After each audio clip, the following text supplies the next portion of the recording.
few minutes for people to come on. So we are live. Welcome, everybody. We'll give it a few minutes as people are joining.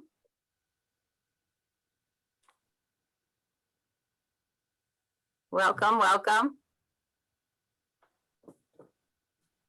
Yeah, so we'll go ahead and get started today. We have a lot to talk about, so we want to make sure we utilize all the time that we have. So good morning and welcome to FIU Cyber's International Content Expansion Series. My name is Jillian Avendano, and I'm the Program Director at Cyber. So Cyber stands for the Center for International Business Education and Research, and we are one of 15 here in the U.S.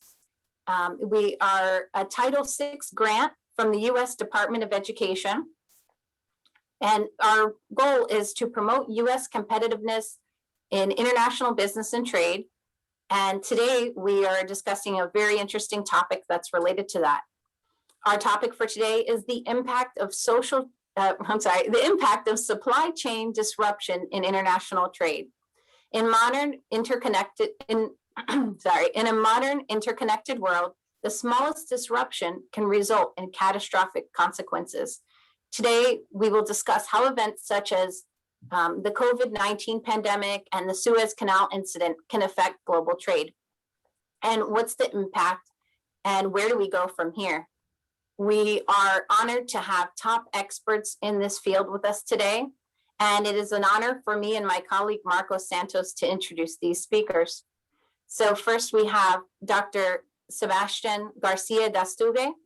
He's here with us at FIU, and he is a professor in global logistics and supply chain management in the College of Business. His main area of research is how technology innovations impact supply chain management, and his interest in innovation is twofold, examining how technology innovations disrupt supply chains, and also how supply chain professionals can assess and communicate these disruptions. And Dr. Garcia also works in B2B relationship management and supply chain strategy, and has taught for credit and executive courses in Australasia, Europe, and North and South America. Dr. Garcia has been the Dean of the School of Management at Universidad de San Andrés in Buenos Aires, Argentina, and his research has been published in Industrial Marketing Management, Journal of Business Logistics, and Journal of Supply Chain Management, and the International Journal of Logistics Management, and as well as in chapters and books. And he's going to be leading the conversation today. So we also have our next speaker, which is Mr. Manny Mancia.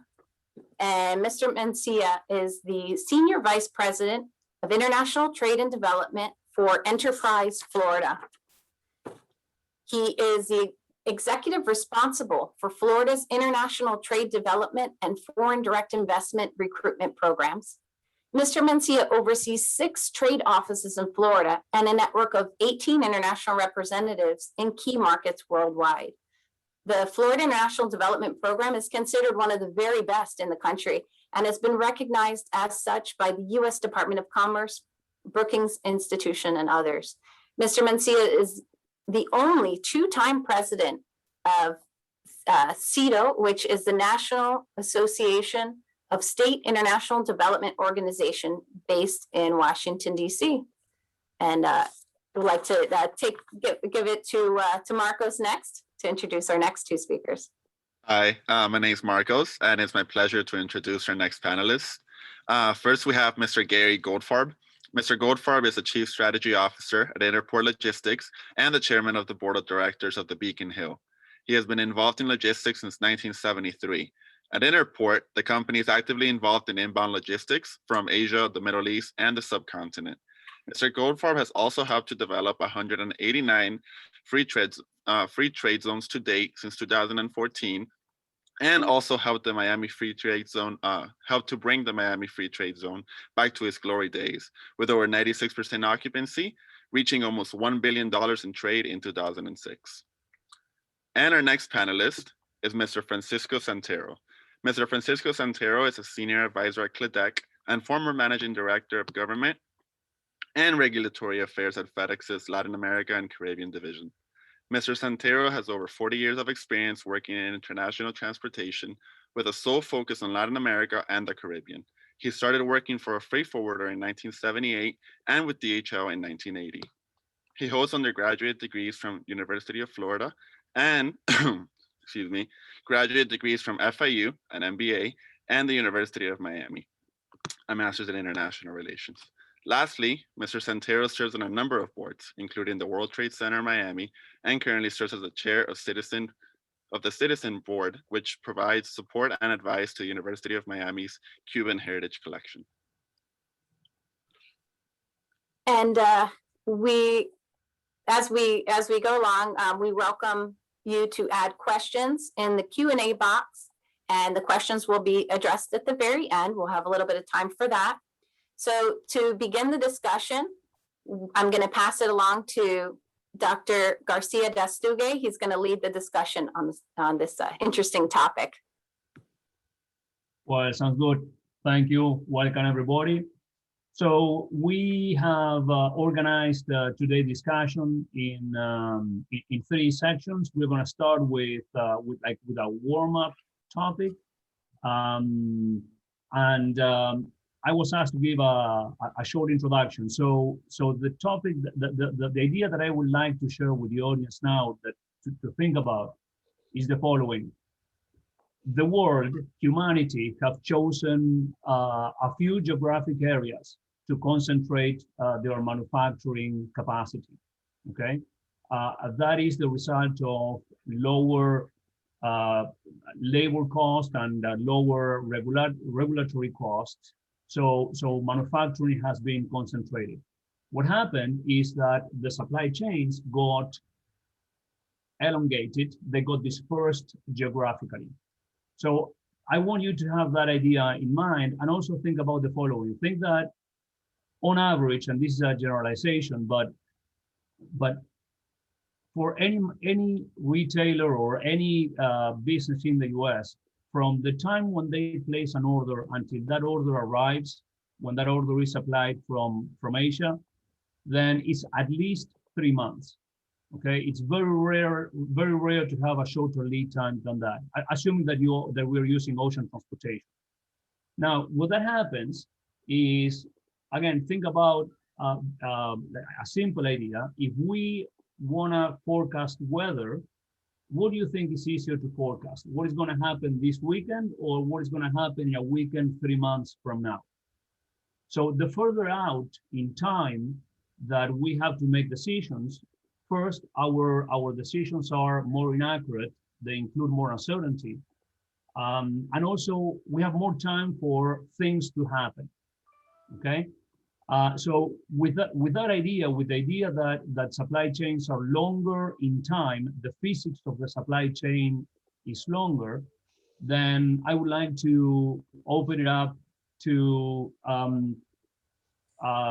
the speakers. What do you think about this idea of having spread the supply chain geographically, and what does disruptions like the ones that we experienced in the last year do to supply chains at present? Should I say, you want to start, Gary? Do you want to start yourself, or?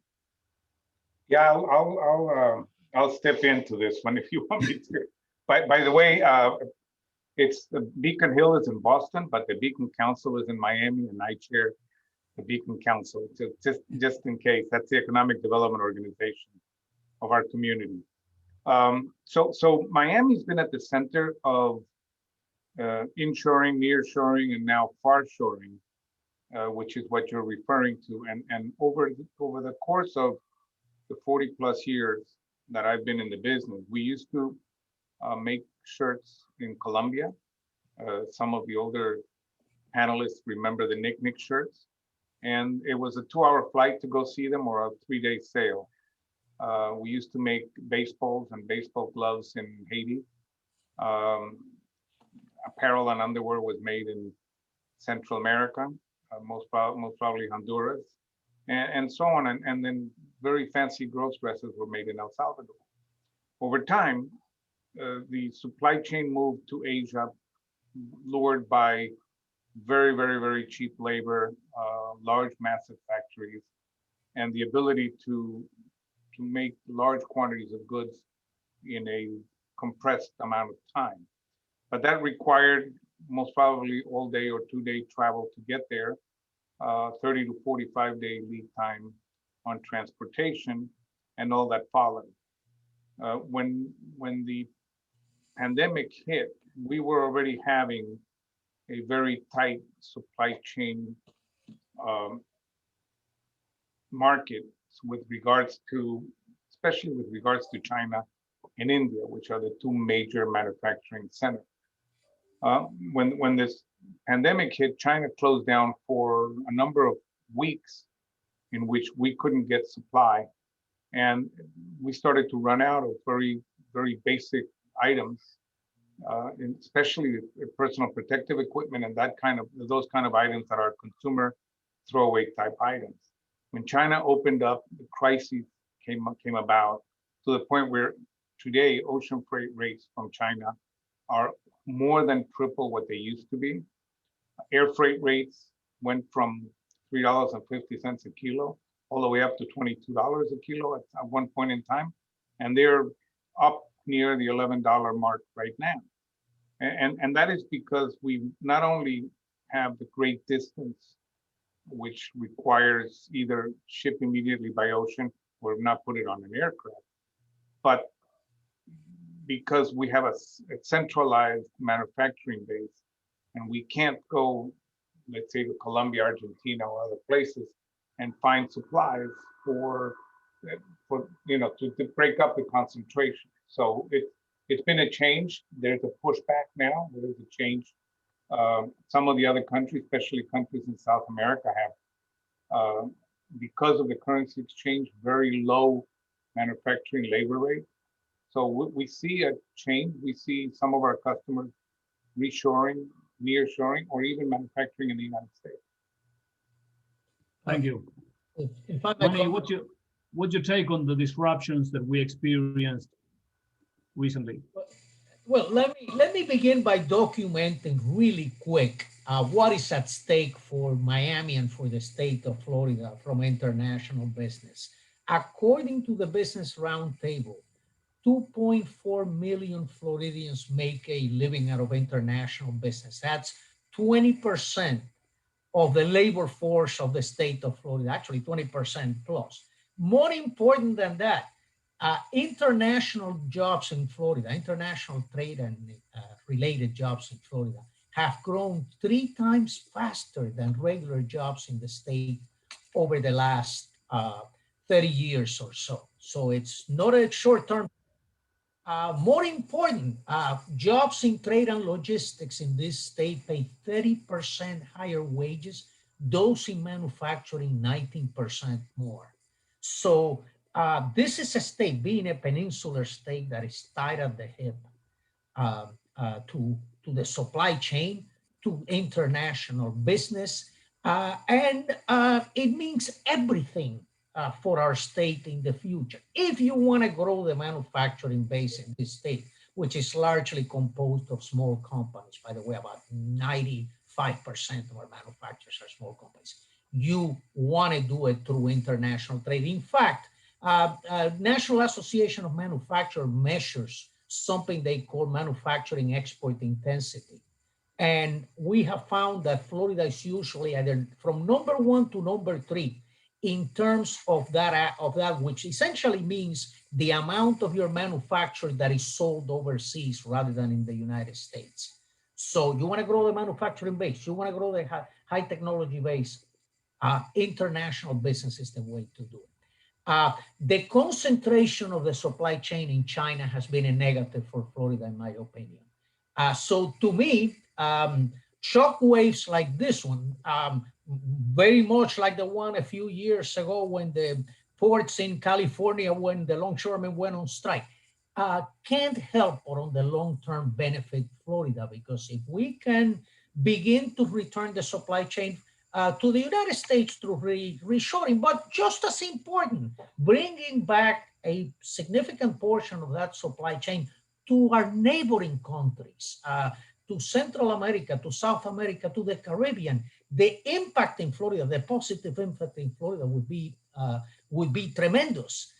So I see this, obviously we have had some suffering, we've had some pain. There were Florida companies that took a significant hit when the supply chain was disrupted. I see on the long term a payoff for Florida if we do the right thing and work with our neighboring countries to attract companies to the region.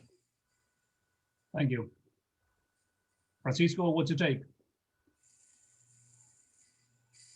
Your mic. You're muted.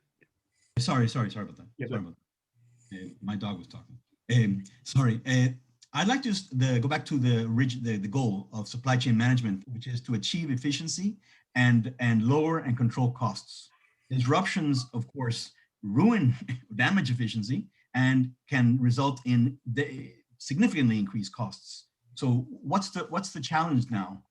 Given the disruption of the pandemic, which at first disrupted international trade, but it's bounced back. So there's been kind of a positive development there. So trade really has bounced back after the pandemic. I'll talk a little bit about that, the impact on express companies at the beginning. But the challenge now is how to make supply chains more resilient without weakening any company's competitiveness. How do we achieve that? You know, there are things that, you know, many of FedEx customers would discuss, such as, you know, identify supply chain vulnerabilities, you know, diversify suppliers, and then stockpile, you know, critical components. This was made obvious at the beginning of the pandemic with the lack of masks and PPE in the US, where there was no stockpile and we did not manufacture them. So again, lessons for the future. It's important that we take lessons from this experience and move forward. But it's important to recognize that, you know, past the initial impact of the pandemic, global trade seems to be roaring back. So we'll see what happens longer term. Okay, sounds good. So let's see. We did mention Gary did bring the terms nearshoring and reshoring. We talk about resiliency together with this idea that the supply chains now are pretty long and concentrated. So I think there are probably two separate issues there. So would someone, in case in the audience there is someone that is not used to hear the terms, what does nearshoring and reshoring mean in contrast to offshoring? So let's see if I can bring it around. We've identified the problems. We've identified the goals. About a little more than a year ago, I wrote an article that was published in which is a newspaper printed in DC, published in DC online actually, about stress testing the supply chain. So when a company is a public company or public is involved in a company, there is audits. You audit financially, you audit the banks to make sure the banks can withstand stress. We audit the IT departments of companies and institutions to make sure that they can withstand an attack. But we never audit our supply chain. And when events happen, such as the COVID-19 or the shutdown after Lunar New Year last year, or the Everglide blocking the Suez Canal, or Maersk losing containers on the ocean, 1,900, 2,000 containers out of a ship, or the one vessel or the other vessels. There's a lot of containers that are falling overboard these days. We never really look at, did we plan enough? Did we prepare enough? Did we plan accordingly to make sure that the supply chain was secure? And I think that needs to happen. And both the previous administration and the current administration have both said the same thing. We need to make sure that our supply chain is resilient enough to take on stress. And I think we ought to go and really, truly promote stress testing the supply chain. We have to make sure that we're going to have enough parts to manufacture. I've just finished working with a manufacturer of small outboards, but manufactures outboards for the military. And they couldn't deliver to the military the small outboards for their dinghies that do intervention simply because they were lacking parts and they couldn't get them from China fast enough. That's supply chain problem. That's lack of capacity. In the past, we all went towards JIT, just-in-time manufacturing. Parts flew in, you manufactured and out in a 20-day tear. Today, maybe we need to talk about maintaining inventory and having redundant inventory and having various points around the country where we can maintain inventory rather than just in time. May I speak? Dr. Garcia, very much in line with what Gary said, stress testing. We need to ensure that there are safeguards to critical supply chains. We need to reduce overdependence on single or limited suppliers and on single or limited source countries. So really critical. Again, nearshoring would benefit companies like FedEx and DHL and UPS, where we would have more access to Latin America, more demand inbound and outbound, which is always critical. Okay. There's a quote here. This is not mine. This is from Harvard Business Review, but it said managers should consider a regional strategy of producing a substantial portion of key goods within the region where they are consumed. Again, in our case, Latin America and the Caribbean. Thank you, Francisco.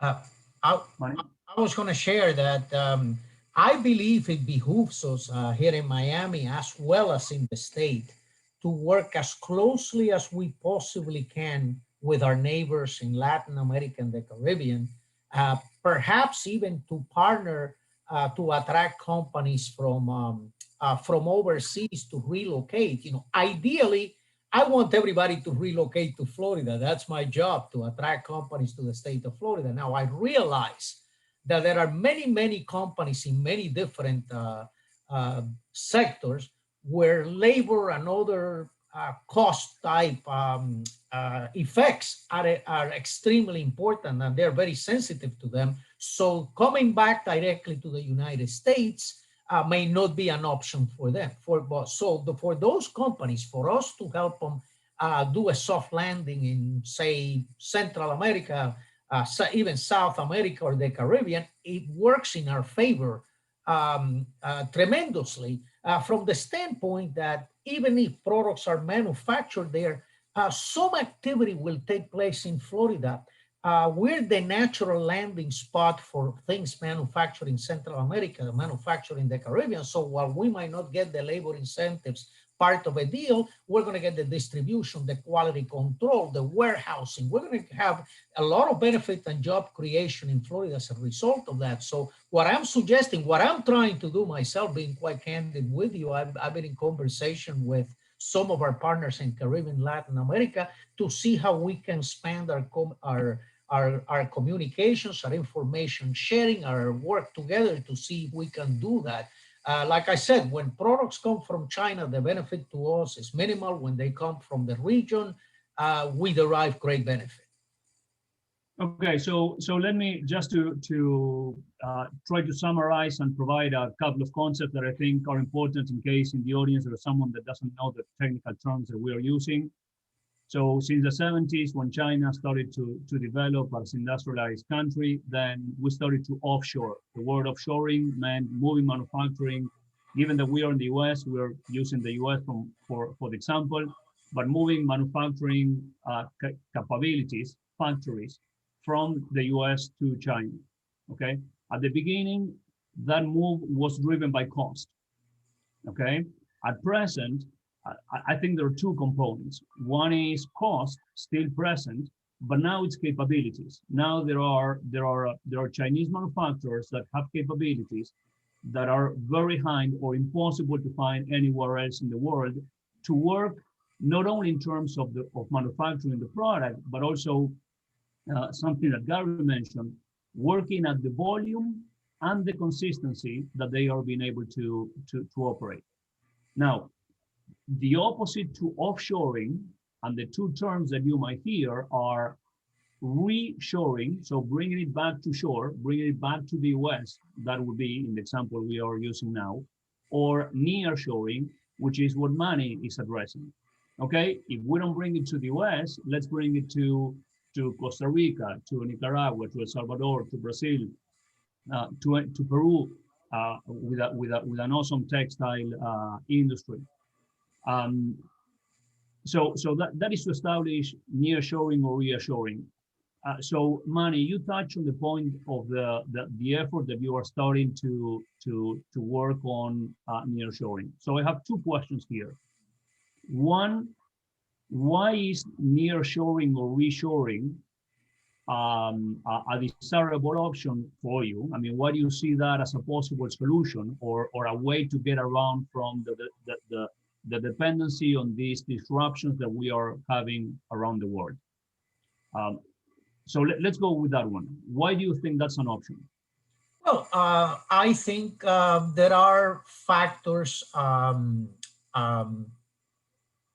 in terms of our relationships, particularly with China, that I think are going to influence a large number of companies to find way of diversifying from having all their eggs in one basket in China. I don't believe companies, even the American companies that went there, are simply going to get up and pull out of China and go away.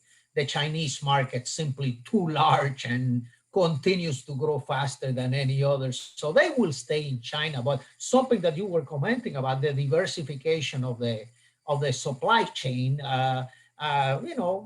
is I think a positive for the companies, and it's a tremendous positive for us. I mean, for us, with my job, everything is about job creation. It's about bringing jobs to Florida. And to me, the more that we do in the Western Hemisphere, the more that this region is going to benefit. Now, we're going to have to do our part here. We're going to have to continue to invest on distribution centers, ensure that our transportation networks are not totally congested, where the free flow of goods is not as possible.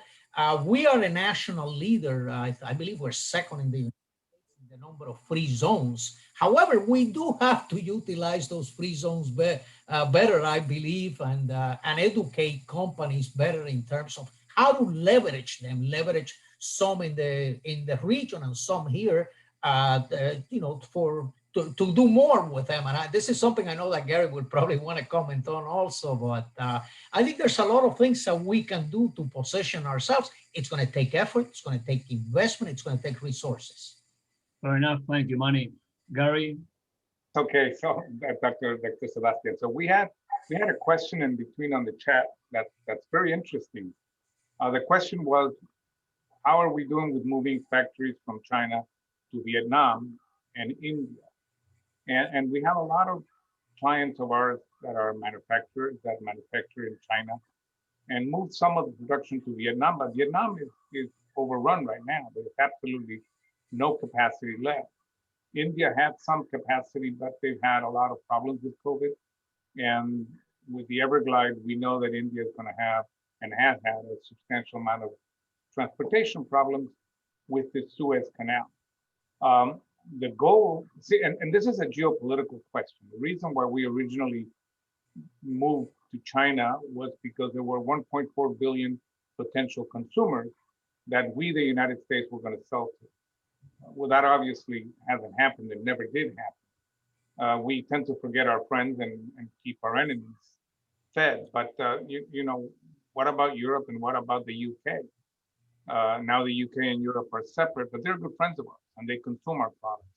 So maybe we should pay attention to them as manufacturing points. From the UK to the United States, it's 7-day sail time, 8-day sail time. It's a little closer. But there was another question on the chat that's really important. And which centers are prepared? Mexico has a very sophisticated manufacturing capability. Argentina has a very sophisticated manufacturing capability and incredibly low labor rates. Colombia has large sophistication and a great pool of very well-trained individuals, same as Brazil. In the Caribbean, you can manufacture apparel. Central America has a very strong apparel manufacturing capability and had lost most of it, but that can be rebuilt. And to address Manny's point, the term is foreign trade zones, because I learned a long time ago there's nothing free. And on the foreign trade zone, Miami-Dade County has the largest concentration of foreign trade zones of any community in the United States. We have, I think, 221 foreign trade zones to date in Miami-Dade County. We have not become sophisticated yet. We have not learned to manufacture in foreign trade zones the way we should. We have not learned to use foreign trade zones for the very sophisticated things that we can. But we're growing and we're getting more and more sophisticated as we come along.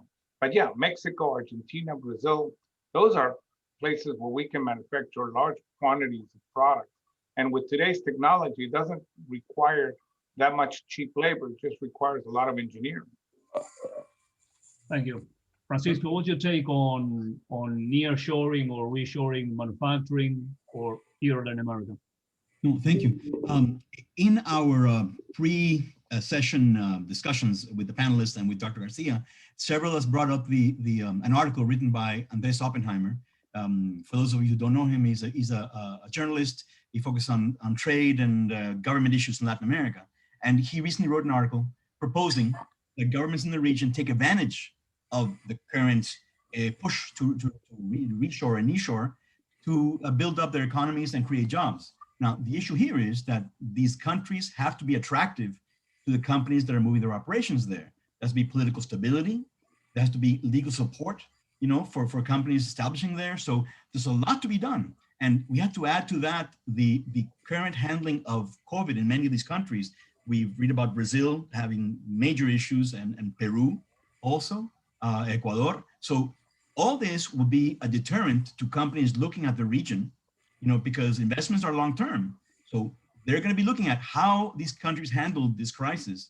How would they handle future crises? So again, there's a lot of work to be done for our countries in our region, which we hope take advantage of this.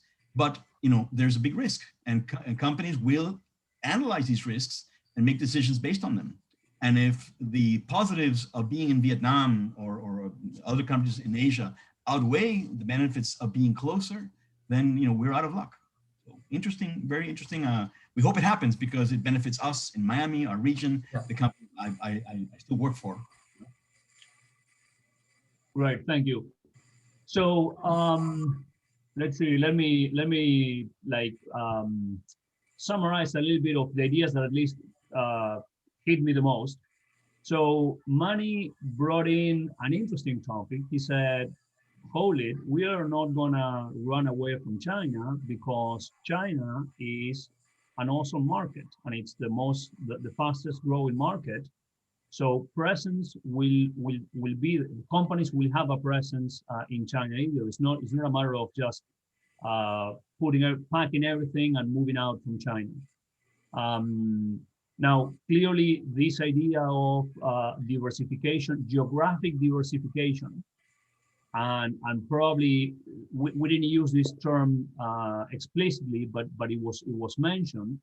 If let's say that if we manufacture from China, we have a manufacturing operation in China, but we are able to establish a manufacturing operation in, let's say, Costa Rica, then not only we diversify risk, but also the supply chain shortens in time, okay? Transit time is shorter, but also the whole product flow will be shorter. Now, Francisco brings in an interesting topic, saying, look, this is not only at the company level, this is also a political level, okay? So basically, here, the question is which countries will have the political professionalism to uplift the environment, the business environment, the business context, so that companies feel comfortable establishing there. Is this a fair summary? Would you like to add or modify something? Yes, Gary. I'd like to add a little bit further, and Frank was going the right way. China told us 3-4 years ago about China 2025. They said Belt and Road is coming, so we're going to build all the railroads that we need to build, and we're going to build all the ports we need to build. We're going to build all the roads we need to build, and we're going to build the ships, and you're going to buy from us, and we're going to deliver it with our own ships, on our own railroads, with our own airplanes, in our own airports and ports around the world.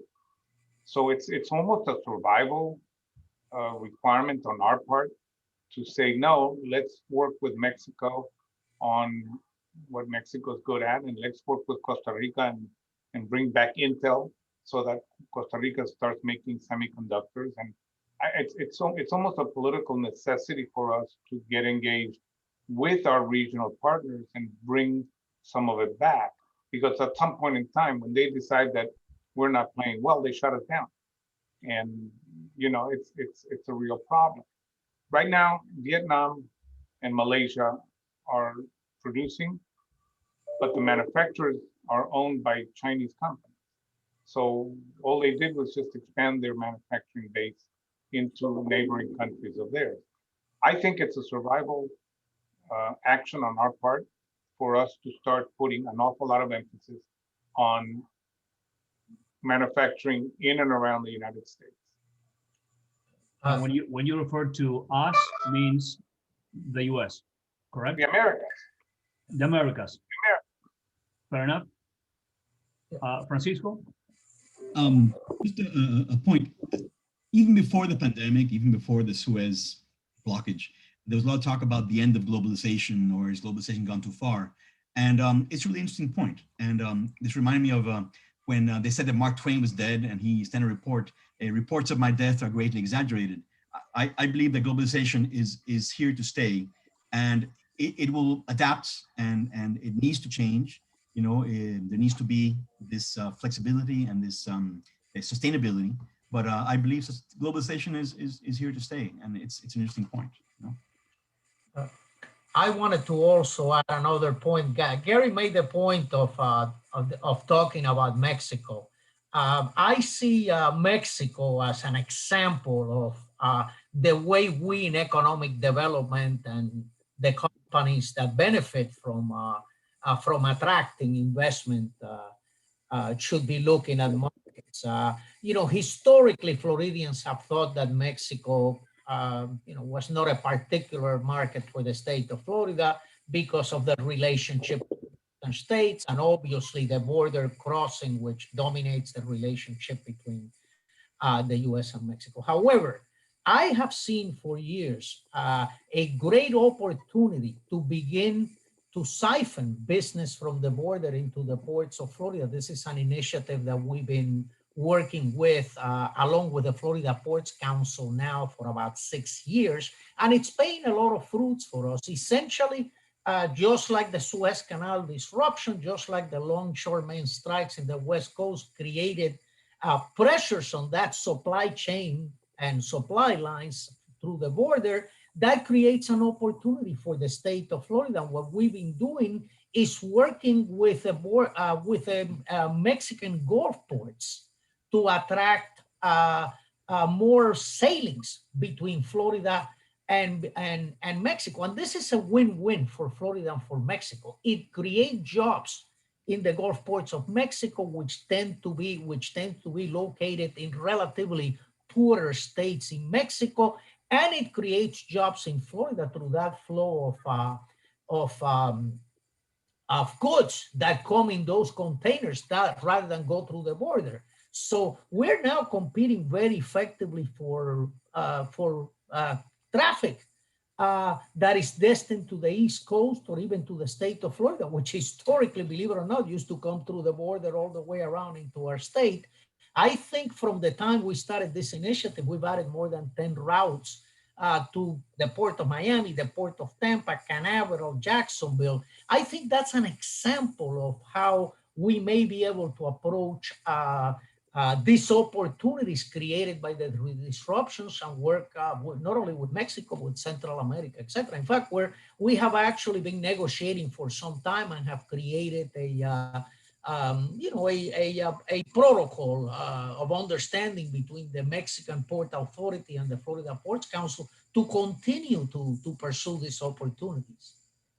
And as a proof, the railroad, FTC, is now owned by Exactly. Grupo Mexico.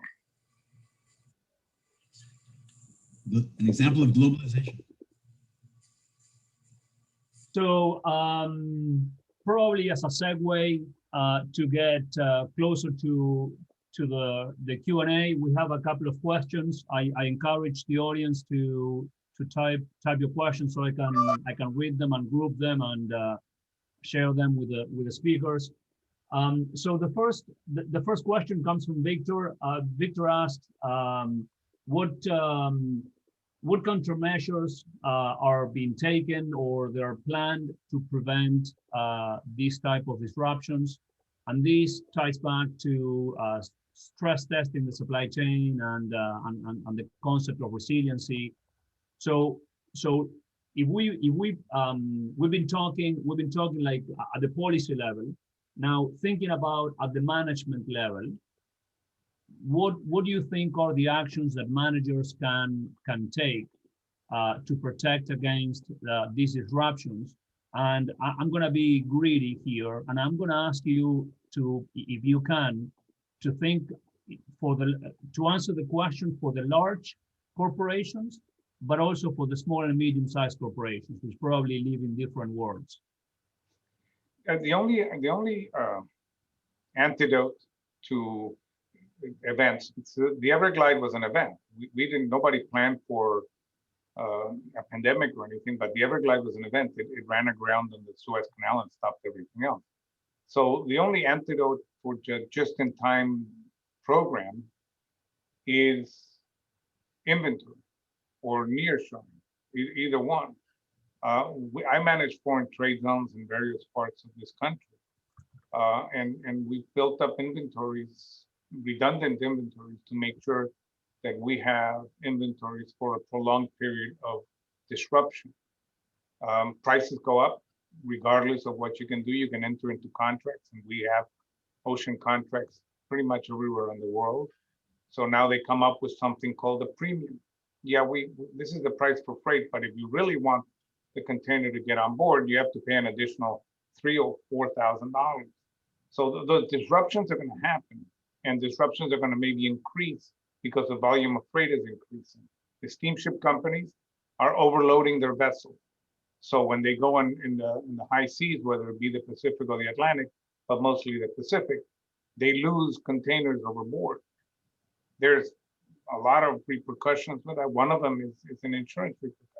If you're not insuring your cargo coming in and containers are lost overboard, your container, even if it's good, pays for a percentage of everybody else's loss. So, there's a lot of disruptions happening.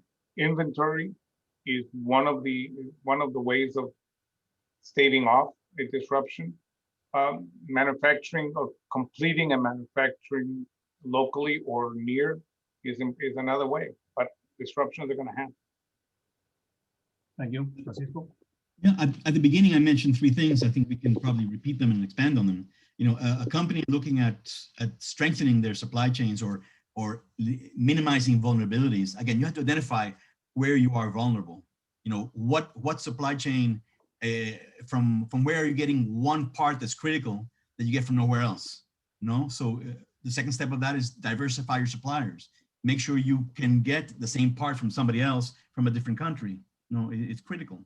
And the third thing, so it's diversification in two sides, not only suppliers, but also geographies. Also geographic, exactly. And the third, stockpile most critical components, or even, very popular products, maybe build up. If you know something is popular, maybe build it up. But, avoid the risk of stopping your production, avoid the risk of not having a popular product. All those things will kill you. Will again, result in lost money or increased costs. The goal, I think, will be to achieve acceptable levels of efficiency while minimizing vulnerability. I think that's something the company has to do right now. Okay, Manny, sorry, I was paying attention to so many things. I didn't know whether you chime in on this question or not. No, I was going to add that it's so much, it's so much easier for the large companies, the very large companies, to be in control of their destinies than the smaller companies. The smaller companies have to be more, shall we say, more strategic in the way they ensure their supply chain. As I think both Gary and Frank pointed, there are certain products or certain raw materials that are essential to their production. It behooves them to ensure that there's an alternative supplier available for them. Walmart can tell their producers, I want my product coming in through the Panama Canal and delivered to the port of Savannah, and they're going to say yes, sir, because of the volumes. The smaller guy doesn't have those advantages, so they, like I said, they have to be strategic. I just worked on a case very recently of a company that had a contract they needed to deliver. They had the product manufactured in China. The shortage of containers at that time in China was such that they were actually having lotteries to assign containers to companies because the demand so much outstripped the supply. So those are things that companies, when a company is faced with that type of challenge, it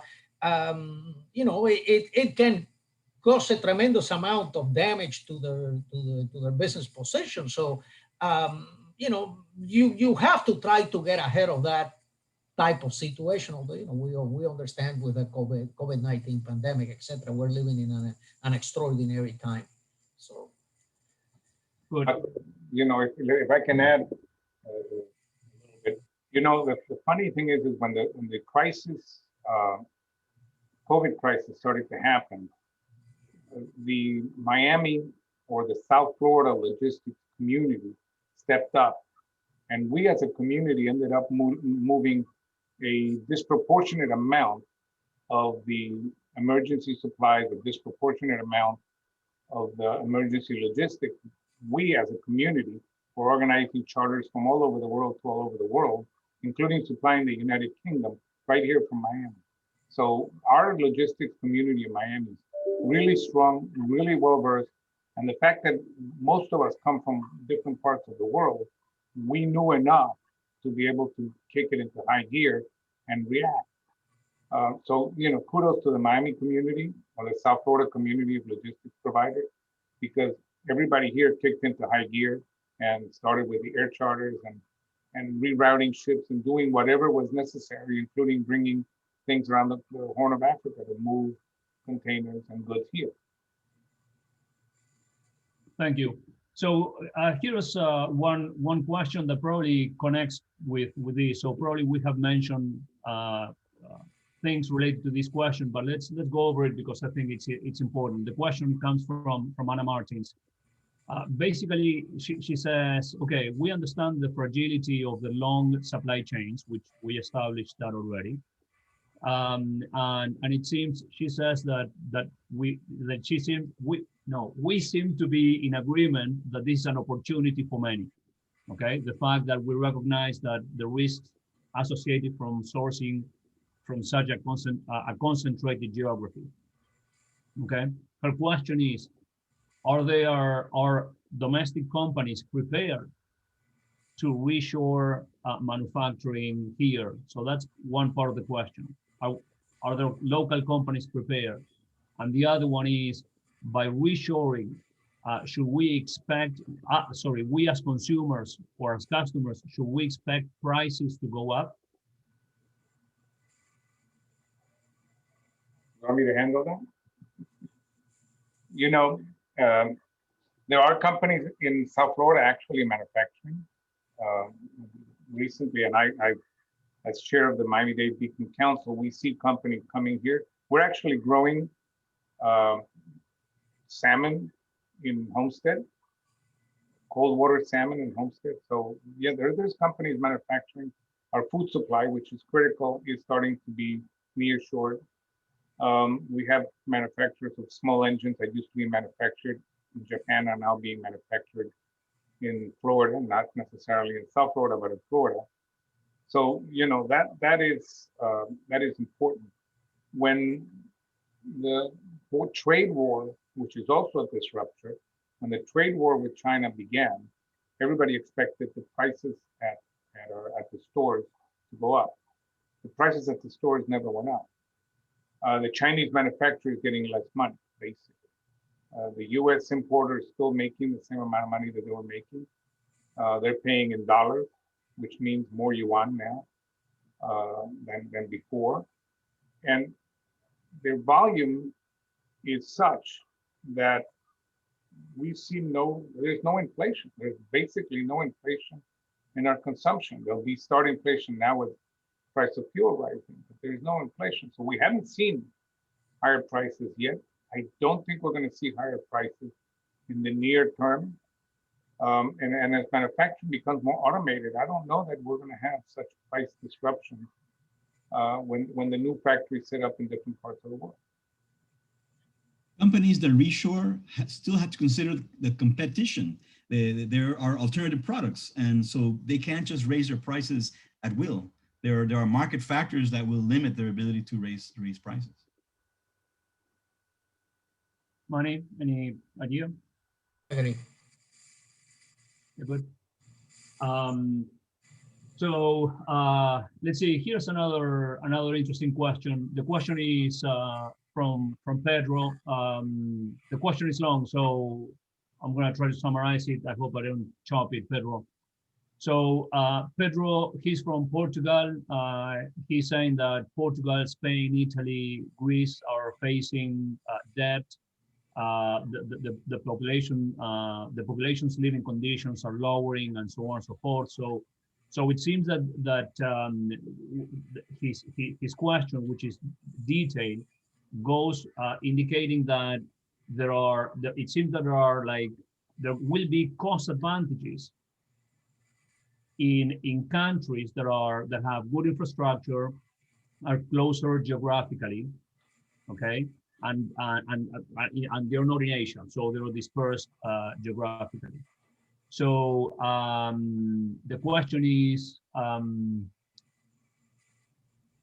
do you think there will be opportunities that emerge in these countries, Portugal, Spain, Italy, Greece, that Miami or South Florida in particular can take advantage of? So Manny sells the state. During the day, I sell globalization, but in my civic life, I sell Miami. So yes, obviously, I was doing a deal with a finance company out of Chile, investing in a company in the UK, but the deal was being made in Miami. And the Chilean investors were telling me, why in Miami?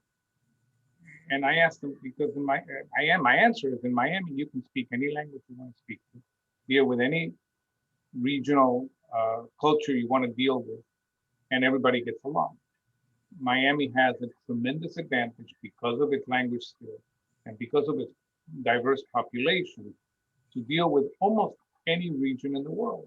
From here, we have no disruption. We've never closed. We have the perfect weather, except for a little hurricane season here and there. But there's no disruptions here. So this is the place where everybody comes to work from all over the world and represent people from all over the world. Let me say a few complimentary things to what Gary stated. I couldn't agree more.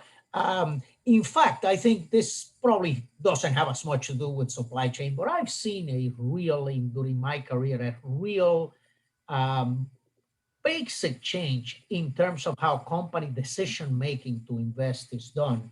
What I'm referring to, if you go back 30 years ago, really a lot was about incentives. If you were able to put money on the table, and some of our competitors in the South are masters at that, they're masters at throwing money to companies and attracting them to set up manufacturing operations, etc. Over the last decade or so, I've seen a complete change in terms of how companies make decisions. And now I would say, what is the most important components of a decision to invest? Access to talent, the business case. Are you in the best possible location to fulfill the mission of your company? Are you close to universities and institutions that can support, incubators, accelerators, etc., that can support your product? There's a whole variety of other components that I think access to high-level professional talent, logistics, professional service, etc., finance. All of that has become, I think, a consideration higher than simply the money that a community puts on the table. That, I think, works very, very much in favor of Florida, very much in favor of Miami. We just have to, like I said, continue to do the things that we have to do to keep our product prime. Another thing that I think is very important, I think the COVID-19 crisis, as painful as it's been, the ability of Florida to remain open has received incredible attention around the world. Florida has become an example of how you can manage the pandemic. And by the way, there's no political intent in this comment on my part, but we are seeing, I'm getting copies of articles from all over the world praising the way Florida has been able to handle, and how by Florida remaining open, has contributed to maintaining our unemployment low, our economy active, and so on and so forth. I would like to add just one more thing. Our sponsor is FIU. FIU created this webinar. And prior to the beginning of the webinar, we were talking about how it ranks as an international global school. And it ranks up there in the top 5 in most categories. So access to talent happens at FIU. And that's why we're all here today. Thank you very much, Gary. Yeah, we were recently ranked number 3 in our international MBA program, and number 2 in international business among lots of high rankings in US News and World Report. So we're very proud of that, I would say. I've launched a poll, so I hope that everyone is seeing that now. But please continue to listen to our panelists while you're filling that out. Thank you. And thank you all for being here and agreeing to be a part of this topic. You are the experts in the field, and it shines through, and it's been great learning from you all. So we have 3 more minutes. So I have here an easy question to answer. Fortunately, I am the moderator, so I don't have to answer it. I think it's a good question, but it's tough to answer. Rodrigo asks, he says, okay, good, this idea about nearshoring. Okay, we like it. We talked about nearshoring to countries in South America and Central America. But we have issues in those countries, okay? Francisco mentioned directly, and probably someone else already chimed on that. So the question is, what can South Florida do to help reduce the worries that companies may have when establishing a presence in Central America or South America? So, Sebastian, I just signed an FCPA agreement with a company that wants our services. That's Foreign Corrupt Practices Act. And that's most probably the biggest risk in Central, South America, and the Caribbean. And if we all stick to Foreign Corrupt Practices Act, or some of the other pronouncements, the U.S. Chamber of Commerce has another initiative about no corrupt practices. I think we can impact upon our providers and our customers' providers in Latin America to up their game and act in a proper fashion so that we all maintain a line of conduct. I think if everybody commits to the Foreign Corrupt Practices Act, then we all live cleanly. Another possibility is for Miami, especially the Chamber and Enterprise Florida, to highlight companies with which we have had successful relationship for a long time. You know, successful American companies which have been working with companies in the region successfully for years might be a great example for somebody wanting to, you know, explore establishing themselves in those countries. Thank you, Manny. Yeah, no question. And I think we have to work with our Latin American partners and Caribbean partners also to emphasize that, you know, strong regulatory environments in their countries, you know, facilitation of business is of essence, because even with the geographic advantage Latin American countries have, sometimes the regulatory environments and other issues, internal issues, can actually make it more expensive to ship something from a nearby Latin American country that it's to bring it all the way from China. In order for Latin America to compete, like I said, they have to pay attention to the regulatory environment. They have to make sure to make it easier for their businesses to do business and to be able to do it in an environment, in an effective and well-regulated legal environment. So being greedy here, I'm just asking you, what are the top 2 or 3 industries from your point of view that are more likely to dive into nearshoring or reshoring the fastest or the most? Apparel, Apparel? and IT, semiconductors. Okay. Francisco? I don't have a good answer for that. I Okay. don't know, to be honest with you.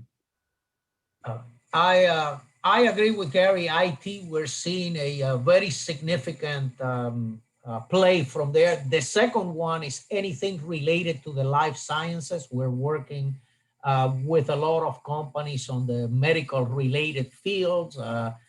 For example, we have a company that it's very close to make a decision that it's going to create about 1,000 jobs in Florida on disposable medical products. We're seeing quite a bit of play from that industry. Also, Gary mentioned apparel, durable goods. We're seeing some of that too. Well, thank you so much. It's 2 minutes past 12. Jillian, take it away. Thank you for the invite. Thank you for the speakers. Thank you, Marcos, for being a necessary partner on this. Yeah, thank you everyone for joining us. And we will have the recording available soon, and we'll send it to everybody who has registered. And once again, thank you so much to our panelists and to Marcos. This has been fantastic. Thank you, Julian. Thank you, Dr. Thank you, Garcia. and thank you everyone that is making comments on the chat, thanking the organization and the speakers. Thank you, Cyber Center. Thank you. Thank you, everyone. Okay. Thank you. Jillian? Yeah. So? Hold on one moment. Let me.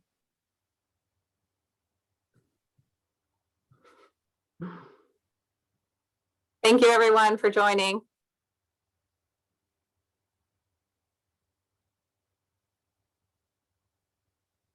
Thank you.